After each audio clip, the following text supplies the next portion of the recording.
everyone, Thomas here and welcome back to another video. So today we're back here for another Real to Sims build, and today we're going to build this eco mansion. So if you'd like to go ahead and download it for yourself, it is up on the gallery now. My origin ID is RealThomasTV1. So like I said, this is an eco mansion Real to Sims build, and as you know, Real to Sims builds are something that I do quite a lot on the channel, and it's a type of video that you really love to see. And since Eco Lifestyle has just recently been released, I thought it would be a good idea to kind of combine those two themes together and make this eco mansion. So like I said, this is up on the gallery, and I will also leave a link down below to the floor plan that I used, so you can see how well I replicated it. I did actually make a few changes here and there, which I'll explain as we're going through the video. There just were a few things that I kind of didn't really like about this particular floor plan, and I just kind of did it a slightly different way, but it's not really anything too noticeable. It's just kind of flipping some things around, but like I said, I'll talk about that as we go into it. So this build came in at 211,964 simoleons. It has 4 bedrooms and 3 bathrooms, and I built it on a 40 by 30 lot in Newcrest. And I did use quite a few packs today. I pretty much used all the expansions apart from Get to Work, and then for the game packs I only used Dine Out and Spa Day, but then for the stuff packs I did use quite a few of those. As you know, I do try to do a mix of really restricted pack builds, and then also every once in a while it is just nice to use what packs I want for what I have in mind, and that was one of those days with this build. So I didn't pack restrict here, but of course Eco Lifestyle is used. I did use quite a lot of Eco Lifestyle items. In the last couple of builds I've done, there weren't exactly items that I think I was going to use a lot in future builds, but I did actually want to make this build kind of focus a lot on the items, because they do really work well with the modern theme which I was going for today, and I actually like them a lot more than I actually did to begin with. They're kind of grown on me a lot, so I did use quite a lot of those new items today, especially the windows and doors, which I really love, and I think I replicated the floor plan pretty well. I think that the Eco Lifestyle kind of wall coverings that we got worked really well with this kind of floor plan. And actually I found this floor plan before, and I didn't expect to make it into like an eco themed build, but when I kind of looked at it again and compared it to the Eco Lifestyle items, I thought it was a really good pack to use and kind of a good theme to make it into instead of just a modern mansion. So the kind of orangey wood that's on the front of the build, it works really well, and then the main part of the build's using this kind of paneling, and that also works really well with a colour swatch of the paneling that we got with this pack as well. So good few things there. And then also the windows, a lot of the windows I thought would work really well with what Eco Lifestyle gave us for the game. So all around it was a good pack to use for today's build. Now there were kind of a few things that I kind of do with some Real to Sims builds. So for example, they don't always show you what the backyard looks like or what a lot of the window placement looks like. So those two things I kind of had to do sort of on a whim really, and not really have anything to follow for it. So I just did what I wanted for that. But I think overall I did kind of keep the house as it should be. And like I said, I did make this into an eco theme build. So I am putting some solar panels and a roof windmill on here, which wasn't actually on the floor plan since it was just a contemporary build, so I did make a few adjustments like that. The backyard area isn't too big actually. I did end up getting a hot tub in, which I kind of didn't know if that would be a very eco-friendly type of item, but I'll let you decide on that. So I went ahead and put one of those in, just the base game one actually. I haven't used that before, I don't think, with the roof on it. So I used that, and then I also made like a gardening section, so you can, you know, plant your own harvestables and things. And I think I did like an outdoor dining table and barbecue. So again, a barbecue, I'm not too sure if that's that eco-friendly, but you know, I kind of wanted to make it into like a luxurious build as well. Because I always think that modern builds are quite luxurious, so I thought it would be good to make it into a luxury build too. With, you know, I think like, well actually I didn't really have a plan on terms of what type of family I thought would live here. As you know, I don't really do that a lot with my builds, but I did have a few kind of ideas in mind of what type of family could live here. So I'll kind of explain the kind of story as we go on through the bedrooms, because the bedrooms aren't personalised, but they do have a little bit of some character towards them. I think it's hard to explain, but I kind of imagine like your parents living here with probably 2 teens, and they're kind of very spoiled and rich, and that's kind of the idea I had, and I'll kind of explain why I thought that as we go on in other parts of the build. So I'm just working on putting the wall coverings in here. I don't always show this on screen because it's kind of, you know, you're going to see it anyway when we decorate that room, so sometimes I don't put it in, but I did put a little bit of it in today. So the floor plan kind of has it's sort of a little bit different than what I usually do. So on the actual website, the kitchen and the living room are actually on the upper level on the second floor, which I wouldn't normally do. And I was going to do it, but I actually decided to make it into the kind of like what you would normally find on just the ground floor. So I kind of flipped it around a little bit like that, but it's still in like the same area. So where I put the kitchen, it is in the same area where it would be upstairs, if that makes sense. So it was kind of actually like a big entryway as well. So what I did with that is make that into the dining room, and there was actually a big hallway area upstairs as well, so I did make that into another living room because the one downstairs was actually quite small in terms of kind of comparing it to the size of the home. So I did put another one upstairs as well, and they kind of have similar themes. They're both kind of relaxed and informal. I suppose the one downstairs is a little bit more formal though. There is actually a gym downstairs as well, and there is actually a garage too. Now what I'd normally do in a build like that is I would put the gym in the garage, but there was actually two separate sort of designated spaces for those two things. So the gym and the garage is separate. So in the garage I put two fancy sports cars, and I also went ahead and put in a some sort of gaming table for get together. I can't remember which one I chose, and I think I put a woodworking station in there as well. And then upstairs there is actually like a den room, and I was going to make that into like another little like TV room, but I thought that's getting a little bit excessive, having three different kind of living rooms. So I did make that into just like a general activities room. So I put an easel in there, I put the candle making station from Eco Lifestyle, and I put some music equipment in there as well, just as a few other activities for your Sims to do in this home. And I'm really happy how this build turned out actually.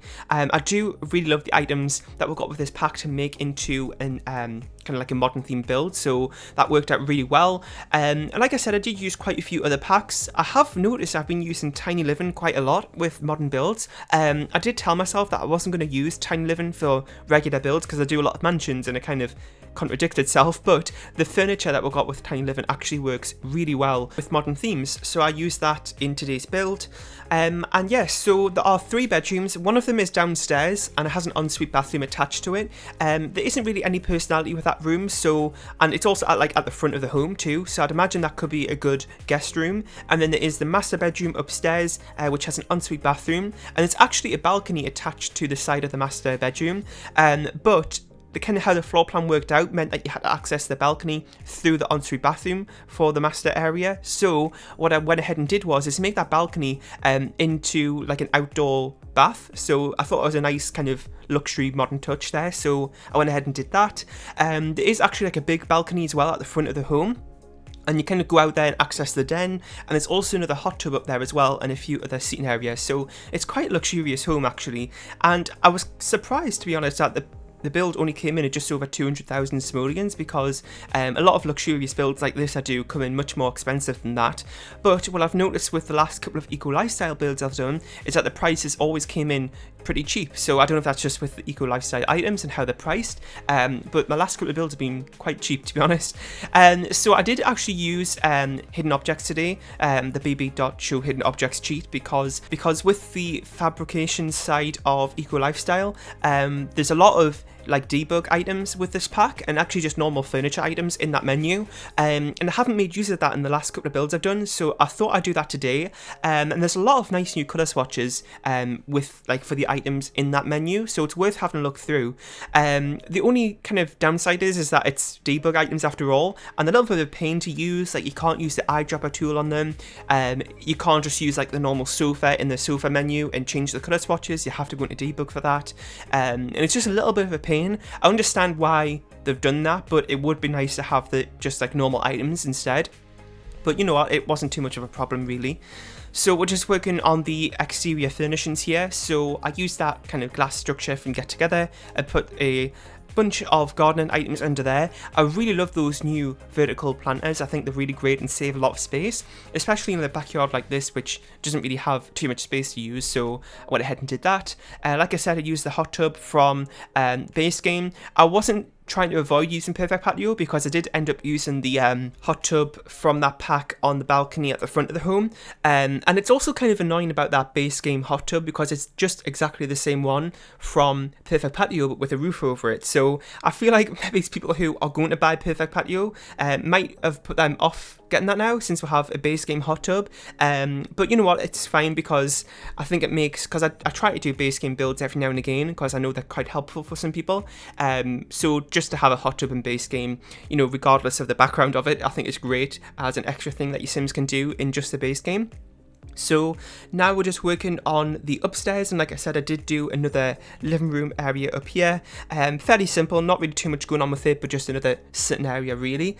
And then like I said, the main bedrooms are up here, and like I said, I did do two slightly different personalities with the bedrooms, but I didn't want to kind of make them too set in stone of what type of Sim would live in them. I just kind of had a slight inkling of what type of Sim I think would live there.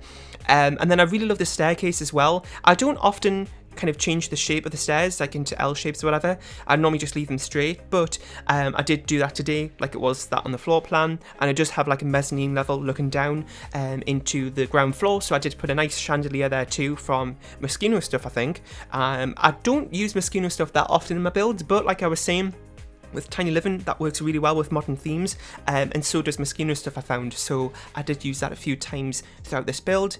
And then I really love that siding, like that paneling, the wood paneling that we got with this pack as well. As you can see, I've used it in this bedroom and a few other places around the build. It's kind of a interesting, it's kind of like a lot actually. I think I did the gym using that paneling for all the walls. In this bedroom I just use it as a feature wall, which I think looks kind of nice, but I think in the lighter colours it doesn't look as much. But if I made that full bedroom out of that dark swatch, I think it would be kind of a lot to look at. But it is a nice feature wall kind of touch, I think. And then we've got the master bathroom over here, and like I said, it goes out onto the balcony, and I did go ahead and put a bath there. I think that one's from Seasons. It's got a nice modern touch to it, so I went ahead and did that. And I didn't mention this before, but as you would have saw, I did use terrain tools on this build. I don't do that a lot in my builds, but this particular house plan kind of had that look with it from the exterior, so I went ahead and did that with this build. I don't normally do that much terrain editing with like small lots like this, because I feel like when it's on like a 40 by 30 lot and you do quite big terrain edits, it kind of can sometimes look a little bit out of place, because I mean, at least in this where I put this build in Newcrest, it's very empty around it and there's just like a random hill. That's kind of one of the thoughts I had when terrain tools were first introduced, because the Sims 4 world's quite flat, and then to kind of do terrain edits on one lot, it kind of looks a little bit out of place. I've actually found that it isn't too much of an issue really, but I do try to avoid using them in smaller lots like this, but I do think it looks okay. The only problem is that I kind of made the exterior space kind of smaller, so you know, in the backyard area wasn't as much space to use, but I think the terrain edit kind of gives an interesting look to the build anyway, so you know, you can adjust it if you need to though. And then we're just working on the last two bedrooms. So this one I was thinking for a teen boy who's interested in photography. So I did go ahead and put a photography camera in. And the only reason I thought of that was because I had debug mode on. And when I was looking through the paintings, I found these from Island Living, like what your Sims take. And it kind of made me think that this Sim actually took those photos. So I thought that would be a nice sort of kind of skill to put with this Sim that might live here. And I really love those wall lights as well, which is from the debug mode in this pack. I don't know what they're called, but you can get these like geometric shaped lights for your wall, like LED lights, and they kind of look like that. And I put a few of them together and made like a little pattern out of them, and it reminded of those lights that you can actually get in real life. I'm pretty sure they're quite expensive though. I've looked at them myself to get from my actual room, but they are pretty expensive, so it kind of put me off a little bit. And then we're just working on the den room here. As you can see, I've used those wall dividers, like the horizontal lines, as blinds for the windows, which I thought was nice. I didn't originally plan on doing that, but I did it in the teens room and I thought it'd be a nice touch, so I did that. And then we've just got the garage to work on last, and that's pretty much it for today's build. So I really hope you enjoyed. In the comment section down below, let me know about what you thought of it. And like I said, this is up on the gallery now. My origin ID is RealThomasTV1, and I'll also go ahead and put a link down below to the floor plan of this build if you want to have a look at that. Leave a like, share, and subscribe if you haven't, and I'll see you all next time. Bye!